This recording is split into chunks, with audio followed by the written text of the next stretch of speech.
Diane Derry et Mario Corbeil, le 20 mai 1975.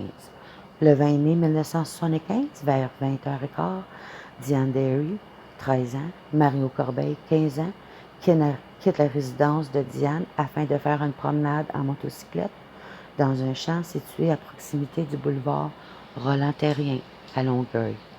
Voyant que les jeunes ne sont pas revenus, des membres de la famille des deux adolescents effectuent des recherches dans le secteur au cours de la soirée et durant la nuit. Le lendemain matin, vers 7h20, les policiers découvrent Diane Derry et Mario Corbeil sans vie dans un boisé situé à l'extrémité du boulevard Roland-Terrien. L'analyse de la scène démontre que les deux jeunes ont été assassinés.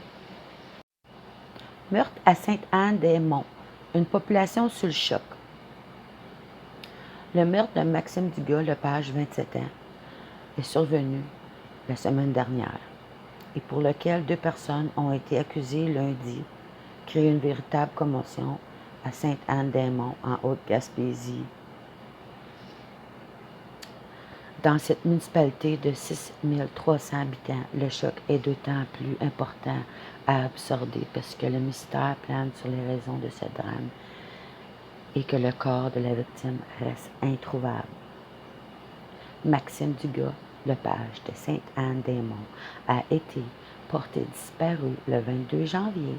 Le lendemain, une enquête était déclenchée par la Sûreté du Québec et le surlendemain, un impressionnant déploiement policier délimitait 2 scènes de crime et procédait à des perquisitions. Et Maxime Labrie, 29 ans, de Rimouski, ont été arrêtés. Lundi, ils ont été respectivement accusés du meurtre au 2e degré et de complicité après le fait au palais de justice. Les 2 accusés originaires de l'endroit demeurent détenus jusqu'à leur prochaine comparution le 24 février. Ce sont des histoires d'horreur qui arrivent un peu partout et ça nous a touchés ici à Sainte-Anne-des-Monts. Disparition de Maxime André Brodeur. La Sûreté du Québec s'étend ses recherches en hélicoptère. Après avoir effectué des recherches terrestres, la Sûreté du Québec a dépêché un hélicoptère en Haute-Gaspésie toute la journée de mardi, juillet 2020, afin de retrouver Maxime André Brodeur, qui manque à l'appel depuis bientôt une semaine. Il y a eu des recherches terrestres depuis le début de la disparition, explique l'agente information de la Sûreté du Québec, Béatrice Doransville. Tout ce qui était possible de faire de façon terrestre, que ce soit à pied ou en véhicule, a été fait. C'est maintenant l'hélicoptère. L'appareil survole différents secteurs, mais concentre surtout ses recherches dans le parc national de la Gaspésie, parce qu'il s'agit du dernier endroit où le jeune homme a été vu. Cependant, la sergente estime qu'il peut aussi se trouver ailleurs en Gaspésie, au Bas-Saint-Laurent. Ce n'est pas impossible qu'il soit ailleurs. Maxime André Brodeur, 25 ans, l'ange gardien en Montérégie, a également été aperçu mercredi la semaine dernière sur la route 132 à Sainte-Anne-des-Monts, en Haute-Gaspésie. Il se déplacera à bord d'une fourgonnette Ford.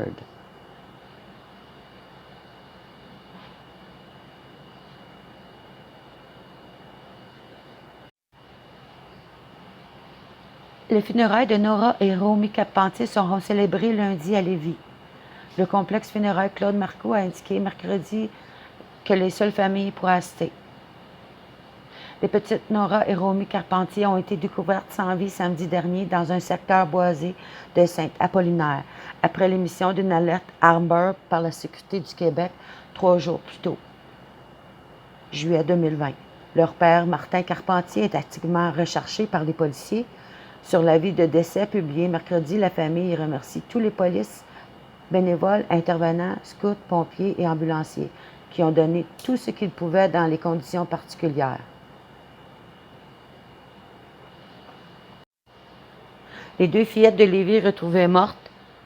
Les corps inanimés de Nora et Romy ont été retrouvés dans le bois que capant entre les rangs Bois-Joli et Bois-de-l'Ail à Saint-Apollinaire, sur la rive sud de Québec.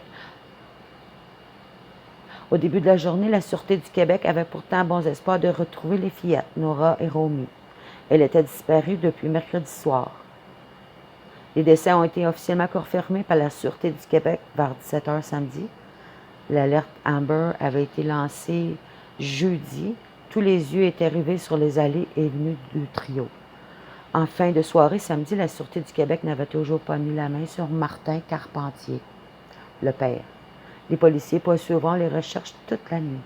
Des patrouilleurs s'éloigneront notamment les rues et les sentiers.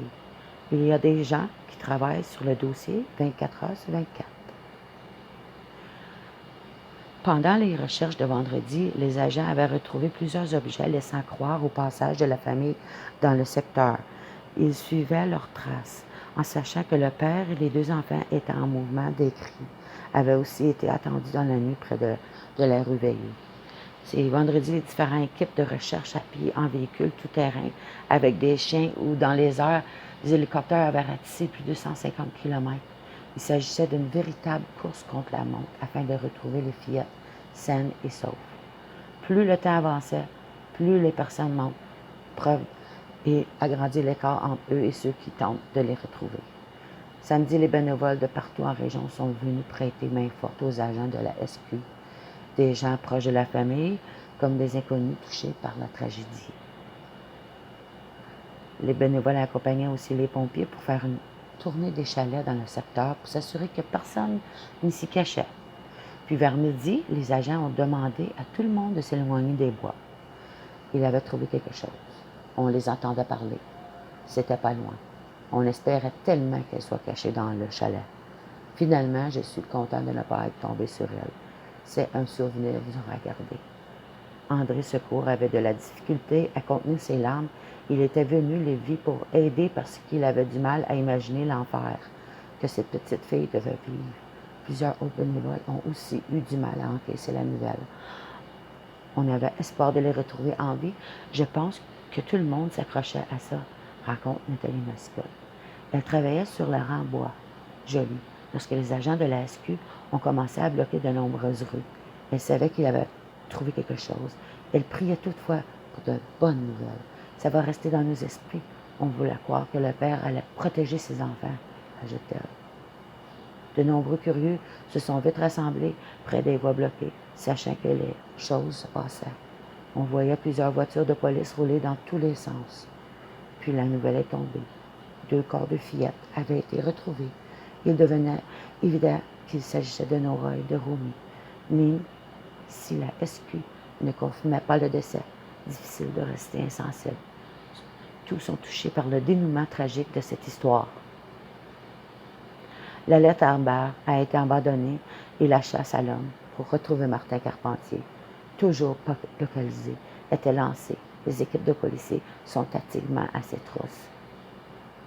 Merci d'avoir écouté ma chaîne, Histoire mystérieuse. Mon nom c'est Rachel La Douceur. N'oubliez pas de vous abonner, aimer et partager.